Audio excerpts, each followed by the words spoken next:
Morning tubers. I'm out of my van this morning. I'm not awake, but yeah, I don't know if you know that my van's off the road.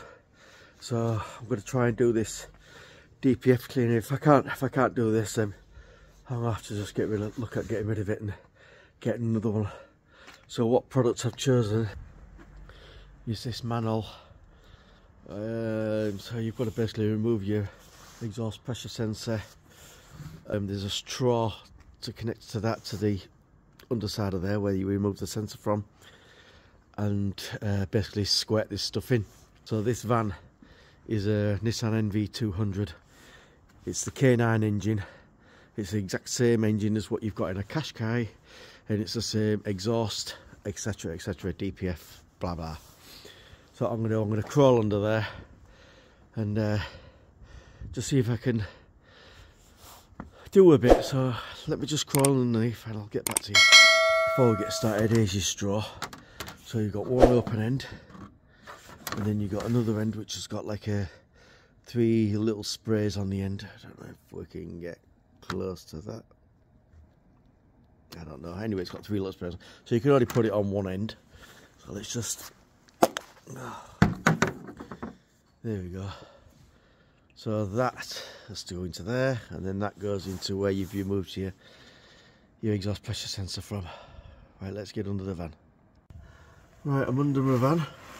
So this is a quick point of reference. So you've got this, where is it here? This exhaust mount here, and just directly above it is where the pressure sensor will be attached. So it is there.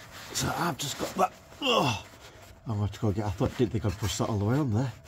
But anyway, that's going to come off there. I'll go and get my special pliers to get that ring pull off. Right, I've got my special plier things. Right, we're going to get that because it's a bit difficult one-handed, but hopefully that grabs that. Oh.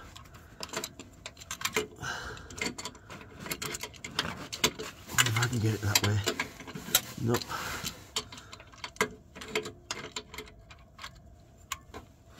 Right, squeeze.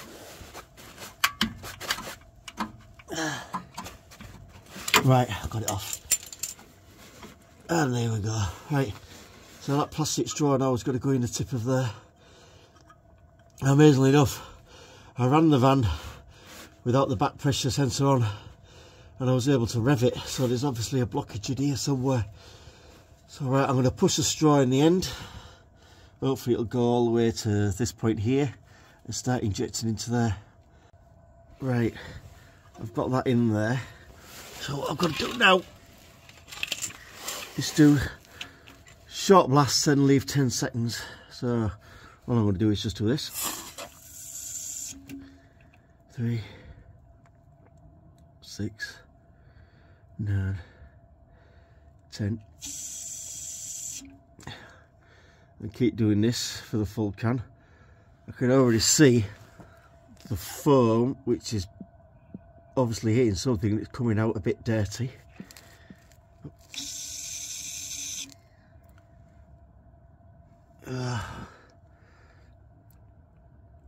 All I'm doing, I say, is just pushing the lid up.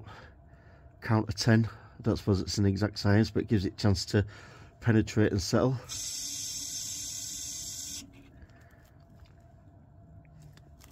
Don't know which is in this can. Oh, just shy of a litre, 500 mils.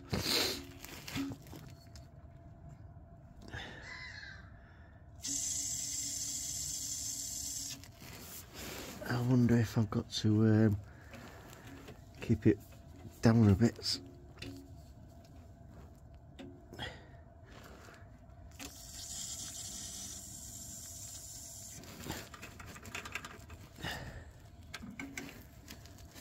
Ugh. Yeah, it's quite black. It's dripping onto me. At least it's getting somewhere.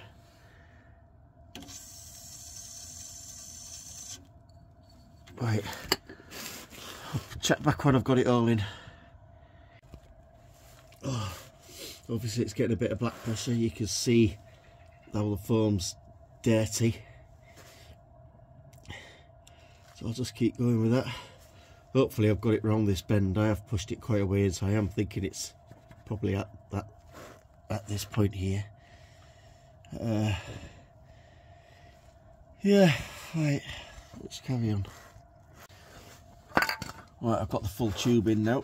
Full tin in. So I'm just going to take the tube out.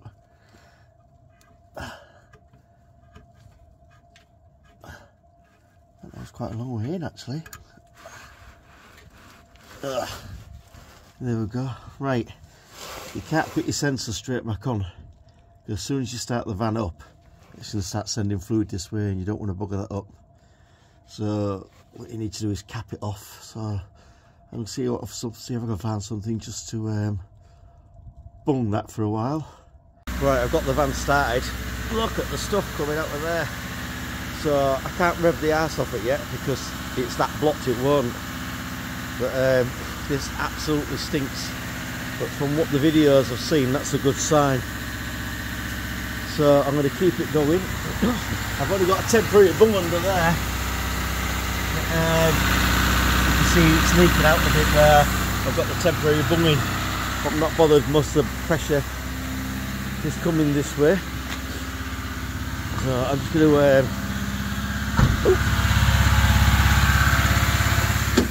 I've got the OBD in there, so what I'm going to do is just connect it up to the phone now. Well, it's burning something off because I had a stick wedged in. Look at all the black what's coming out the back. Ah, that's brilliant. So it's actually ticking over the first time in God knows how long. But I had a stick wedged in, keeping the accelerator down, and it was as it's clearing, it was getting faster and faster. So I just took the stick off, and it's just ticking over now. Oh crap! So, I think what I'm going to do is let's just sit in here. Right, where's my rev counter? There it is. Right, I'm going to sit here.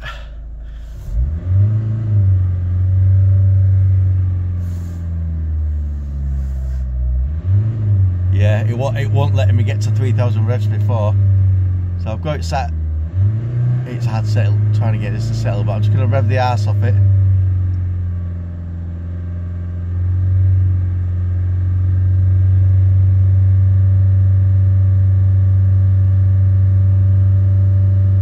Just let it do what it wants to do for a bit. Let that burn off for a couple of minutes. So look at all that what come out. That's absolute filth. So the van's doing its own regeneration now. I could have taken it for a drive and done it, but if this works, it saved me buying a new van on it for a few months. I mean, look, you can tell it's a work van, but yeah, I don't want to spend money if I don't need to. Plus, I think it's due its MOT next week. Like I say, it's just revving over now. The car's doing its own thing. I've still got the OBDs too in, so I'm using the top scan one, which I believe is by Top Done. But I've also got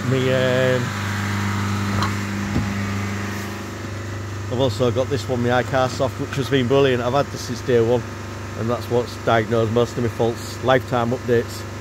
So yeah, I think I paid about 250 quid for that. Now, I'm not a mechanic, so I'm not going to buy one of these big expensive Autel ones, but this has done exactly everything I've wanted to do and tell me what's wrong. And I've just got the top scan one because it was on offer. So why not? Oh, I think I can take my battery off charge now. This has got me out the poo quite a few times as well when I had a dodgy battery. So I was able to get this out and plug it in and charge the battery up. But what I do is I have a solar panel on my roof, and it just keeps a trickle charge going in. Now, it's used 15% from 100% when I topped the battery up this morning. It's a cloudy day, it's autumn, and it's sticking 4 watts in. So I'm not bothered. 4 watts, when it's a nice clear day, it'll get a lot more. But that's free electricity for me. Plus I could charge up any of my tools if I need to. God, this still stinks, so it must be burning it off. Right, I've connected the sensor back up. There's the tube, and I've used a Jubilee clip this time because it's difficult to get them bloody clips back on. So a Jubilee clip, I believe that's an 8 to 16mm clip. So yeah, it's tightened up nicely anyway. So I'm going to get the car down off the ramp, or the van down off the ramp, and let's see if we could take it for a drive. Right, I'm going to take it for a drive. So I've got boost pressure there, turbo, blah blah, turbo pressure, engine speed, boost pressure. So I'll see all the change as we're driving. If they're working, they're working. Currently now my van is on 135,763 miles. The trip's reset to 0, so I'm just going to give it a good round run and see if any faults come back up. Right on, so I've done 18.7 miles there. It's a bit dicky dark outside now. I've seen internal light on here. Fault lights are off. The only faults I've got now which are stored is for fuel temperature sensor and glow plug. I have got 4 glow plugs to change over. So anyway, yeah, the van's revving away, it's drove nicely, and that's that. It's absolutely brilliant.